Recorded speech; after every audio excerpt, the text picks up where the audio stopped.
Hello, today we're going to be talking about the second book in my Hemingway series, Ernest Hemingway's The Torrents of Spring. So this is, it was published the same year as The Sun Also Rises, and I've had people say The Sun Also Rises is his first book, or this is his first book.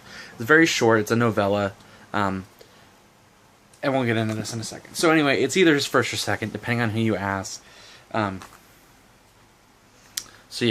So essentially what happened is that Hemingway wanted to start writing longer works, and he was under contract with Boney and Liverite. I don't know why I want to say silver. Liverite. And his contract stated that he had to write 3 things for them, one of which had to be a novel, and no matter what, he had to publish with them for the next 3 things. However, they had the option that if they rejected one of the 3 things, the contract was then void. So, some people have said, although Hemingway himself denied, that he wrote this knowing it would be rejected and that it would get him out of his contract so that he could go publish with somebody else and make more money. However, he's denied that, and the fact that it was published in 1926, because once the contract was voided, because they did reject it, he went to Scribner and Sons, and they published it along with The Sun Also Rises. So the fact that he still wanted it published probably means that he did write it seriously.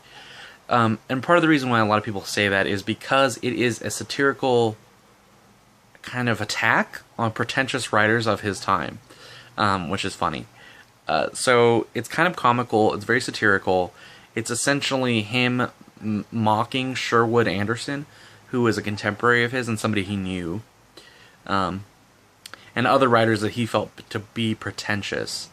Because of that, it was kind of a mixed bag as far as reviews go, both at the time, and then as time has gone on, it is seen as such an unimportant piece of his canon, like his literature, that it doesn't really get much literary or critical or scholarly criticism pertaining to this novella. Although, when he was published, his wife thought that the characterization of Anderson was a little too intense. John Dos Passos thought it was funny, but didn't think he should publish it for obvious reasons, and Scott Fitzgerald thought it was a masterpiece. So you have a very mixed range of what people's reactions were to this. It did piss off a lot of people because it was a thinly veiled kind of poking fun at people. Hemingway's argument was that what he wanted to do was not promote mediocre work from Anderson, which is kind of a pretentious thing to say anyway. But anyway, I've read it. It definitely sticks with me the least of all of his works. It is very short. I think this copy comes in at 90 pages. And I remember it being funny, which is not something usually you associate with a Hemingway work. But anyway, this is almost like an interesting little footnote in his career. Because it is published right in the prime. Right, when you have all these other big works like The Sun Also Rises, A Farewell to Arms, For Whom the Bell Tolls, all of those. And then you have this, which is kind of written off, interestingly. Because his later works, although often critically panned, do receive more attention. Anyway, I'll stop babbling. Hope you enjoyed this video. Any questions, go ahead and post them down below. If anyone has any opinions, if anyone's read it, let me know. I'd love to hear from you guys about this.